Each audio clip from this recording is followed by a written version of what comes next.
Okey, ni nak cerita pasal ibadah korban lah.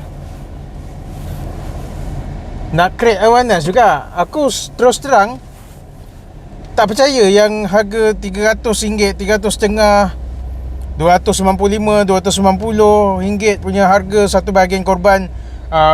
Kenapa murah? Sebab ni korban luar negara, lembu luar negara murah. Okey, first aku tak percaya. Benda tu murah tu sendiri aku tak percaya. Okeylah, kata murah kan. Lately banyak yang paling tinggi dalam RM300.5 kan. Paling murah dalam RM290. Banyak iklan lalu ni kan. Lepas tu adalah satu iklan ni aku terjumpa. Nasib lah ni siapa punya company, nasib lah kan. Sebab dia tulis iklan dia, dah 511,000 orang mendaftar, dah beroperasi 19 tahun. Calculation mudah lah. Aku calculate. Kalau dia punya cerita tu, maknanya 1,200 ekor lembu yang dikorbankan. Maknanya 1,200 ekor sehari tau kan?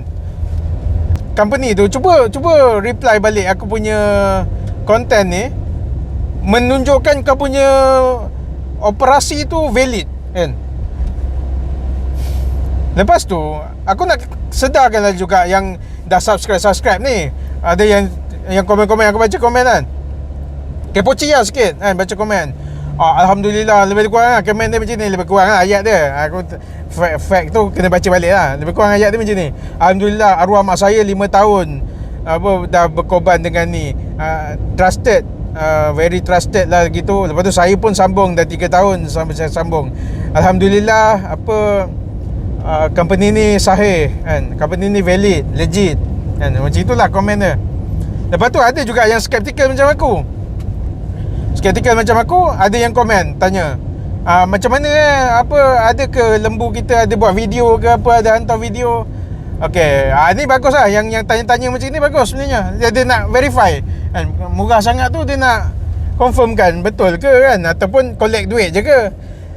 Dia ada dua tau yang collect macam ni. Satu memang scam, dah bagi duit, kita dah transfer, buat diam je. Tu ada yang apa, tapi tetap iklan kat YouTube, iklan bukan kat YouTube, iklan kat Facebook. Tetap dia iklan, tapi dia ada komen baca scam, jangan percaya, aku dah transfer tapi buat diam je kan. Buat diam. Tu ada, tu scam, tu real scam. Yang kedua ni, modus operandi dia tak clear guys kan. Just semua okey, dapat sijil, apa, lepas tu ada voicemail kena akad, apa semua, voice note kan kena akad semua. Benda ni tak clear guys. Setakat nak buat sijil, setakat nak buat apa, voicemail tu, aku dalam kereta ni boleh buat kan.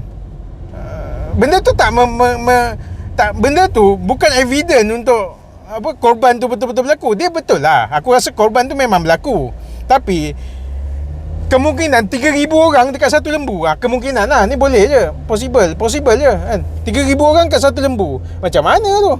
Kemungkinan, sebab 1,200 lembu dalam masa sehari tu sangat macam tak logik lah kan. Kalau lah negara tu boleh provide 1,200 dengan lembu yang 1,500 harga kan. Kalau dah demand begitu tinggi, aku rasa lembu tu takkan harga macam itu. Kita kena belajar ekonomi juga, supply and demand. Kalau dah demand tu tinggi sampai 1,200 ekor lembu, takkan boleh punya nak supplykan. Takkan boleh punya nak supplykan tu. Sebab dia, ekonomi ni supply and demand. Bila kau demand tu tinggi, harga akan naik kan. Dia takkan boleh punya demand tinggi 10,000 lah. Lepas tu cuba tanya, ada tak apa, bila kau nak daftar tu kan, cuba ke PM semua, dah nak ujung-ujung apa, nak berkorban ni kan, cuba ke PM ujung-ujung, ada tak kan. Kalau dia cakap ada, tu memang macam suspicious lah. Lepas bila kau cakap ada kan, ada lagi, ada korban lagi, ada slot kosong lagi, macam suspicious lah. Sebab kita kat masjid-masjid kita ni pun, bila kita nak tu, kadang-kadang sekejap je penuh, dah tak boleh, dah penuh kan. Tujuan nama tu dah penuh, tujuan nama untuk satu ekor lembu tu dah penuh kan. Normal dekat mana-mana masjid pun. Lepas tu kalau nak kumpul 7 lagi, nak kena cari seekor lembu lagi kan. Tu macam pengurus dia pun susah lah nak handle kan. Siapa Nanti that day nak kena cari tukang lapah, kena tambah lagi kan. Tukang lapah kalau dah kena satu masjid 20 ekor lembu kan, kalau tambah 21 dah kena manage tu, dia kena berubah-ubah macam tu. Sebab tu dia stop pengambilan tambah nama. Tapi kalau yang 300.5 300 ni, cuba kau PM dia dah hujung-hujung kan, mesti dia macam boleh lagi, boleh, masih sempat lagi, masih sempat. Sebab dia, aku rasa suspicious, bukan nak menuduh, tapi bisnes yang dilakukan tu, yang aku baca menurut bacaan aku ni semua kan, macam pelik. Aku sangat skeptikal lah kan. Kalau kau valid, okey. Kalau mana yang owner bisnes ke okey, lawan balik video ni, cakap valid, tunjukkan detail-detail, tunjukkan audit tu. Tapi kalau tak boleh tunjuk, tu lagi sangat engkau sangat suspicious lah. Kalau tak boleh tunjuk lah, kalau tak boleh tunjuk, cakap kami benar kan, kami ada akad apa semua.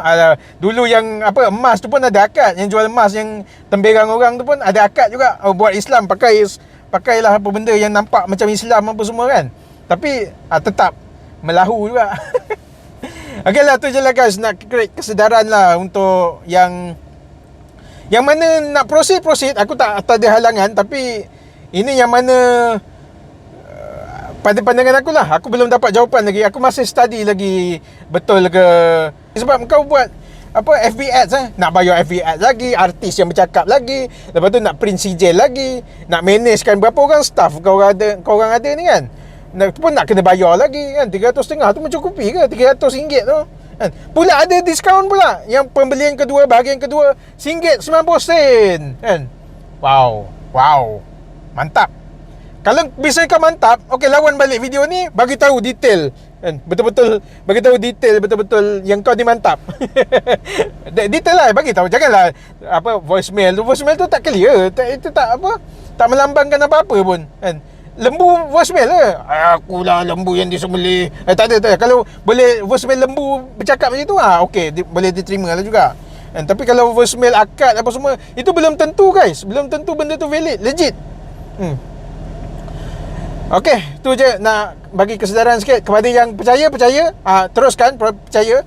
Pada yang tak percaya, teruskan jangan percaya kan. Konten ni kau terpulang sikit. Tapi kalau based on my calculation, pelik lah. Benda tu bisnes yang sangat pelik. Bukan nak kentam bisnes orang Melayu ke apa kan. Bukan Kod 21 bukan macam itu. Tapi kalau benda yang suspicious, aku kena cakap untuk kempen kesedaran ni kan. Okay, sorry to say kepada owner ke balas video ni kan. Kau contact aku lah untuk kalau kau betul, aku promote. Tu je cerita tu. Kod 21 tak ada bias kat mana-mana. Kalau kau betul, aku yakin betul lah. Memang ada walaupun tak ada video, tapi proses dia tu ada audit macam clear, transparent. Ni orang ni pernah ada nama ni, lembu dia apa semua, ada gambar apa semua. Kalau clear, kalau dapat yakinkan aku promote kan. Tu je. Assalamualaikum.